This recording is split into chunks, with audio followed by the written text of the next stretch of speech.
Ya pemirsa, setelah tersangka teroris Zulkarnain dibawa ke Jakarta, polisi mendatangi kediaman buronan 18 tahun kasus terorisme tersebut. Dan selama setahun tinggal di Taman Fajar, Lampung Timur, Zulkarnain dikenal dengan nama Abdurrahman.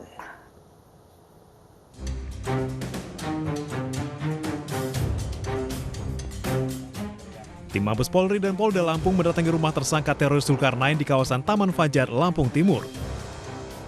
Selama menjadi buronan, Zulkarnain bersembunyi selama 18 tahun dengan berpindah tempat.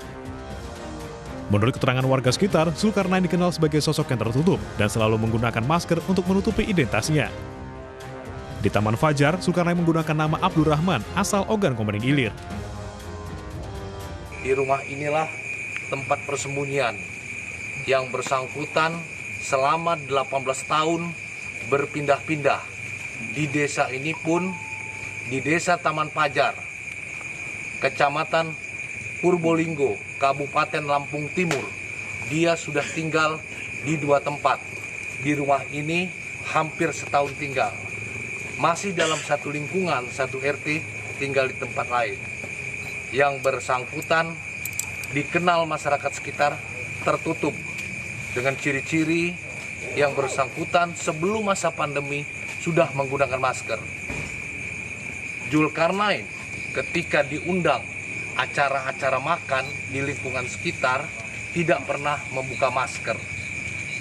Ketika diundang makan tidak pernah diajak makan untuk menghindari identitas wajahnya. Polisi masih terus mendalami keterlibatan Zulkarnain bersama jaringan organisasi teroris Jemaah Islamiyah. Tim Liputan iNews melaporkan. Dan sementara itu pemirsa, tersangka teroris Zulkarnain mengungkapkan sejumlah ormas membantu Jemaah Islamiyah atau JI dalam konflik Ambon.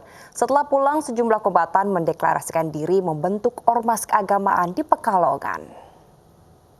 Ya, di antara adalah lain yaitu ada Kompak DDI masuk, kemudian Laskar Jihad, Jafar Umar Tholib masuk, kemudian seperti beberapa personal dari FPI waktu Pekalongan bersama kami juga masuk, contohnya waktu Said Sungkar, Abu Ayas dan beberapa anak-anak yang lain anak dari situ. Tapi waktu itu dia belum menemukan FPI, cuma setelah mereka setelah turun dari Ambon itu mendeklarasikan FPI, kemudian yang di ketuanya Abu Ayas itu. Sementara itu pemirsa, terpidana kasus bom Bali 1 Al Imron juga pernah menjadi bagian tim KOS alias tim khusus jaringan Jemaah Islamiyah. Selain mengumpulkan senjata api dan peledak, tugas tim KOS adalah berperan dalam kerusuhan.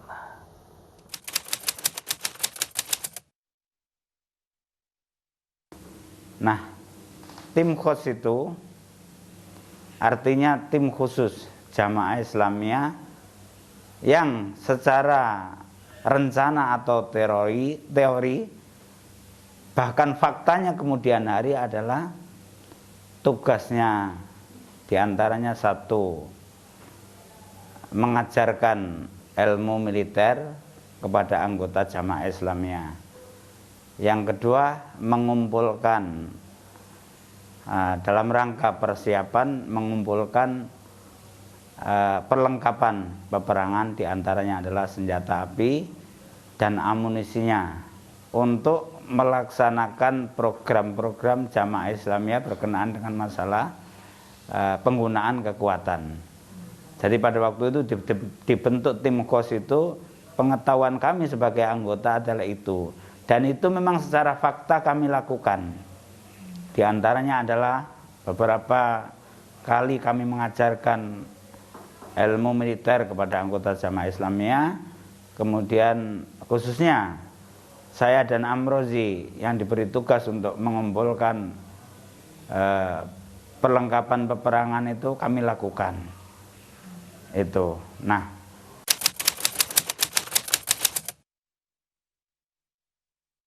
kalau saya itu hanya melanjutkan. Karena ketika saya direkrut jadi tim KOS itu, sebelumnya saya sudah mengumpulkan sendiri.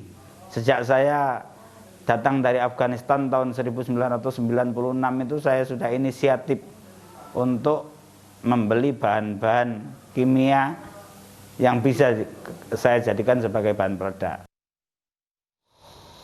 Ya, pemirsa, Polda Metro Jaya menangkap 455 orang dalam aksi demo 18-12 Jumat lalu. Dan polisi memastikan ratusan pendemo yang ditangkap merupakan anggota FPI.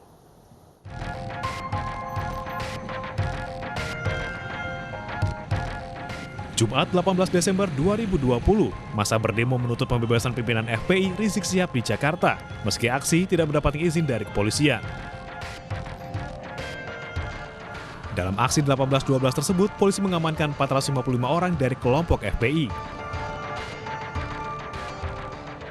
Dalam pemeriksaan, polisi menyatakan tidak ada kelompok lain yang terlibat dalam aksi 18-12 selain berasal dari FPI.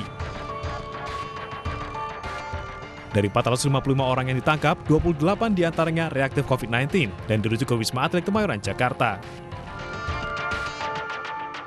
Data terakhir yang sekarang ini, dan ini masih berkembang lagi, 155 ini yang sudah kita amankan. Akan kita lakukan juga 3T terhadap yang bersangkutan. 20 itu ada diamankan di 201, Batalion 201.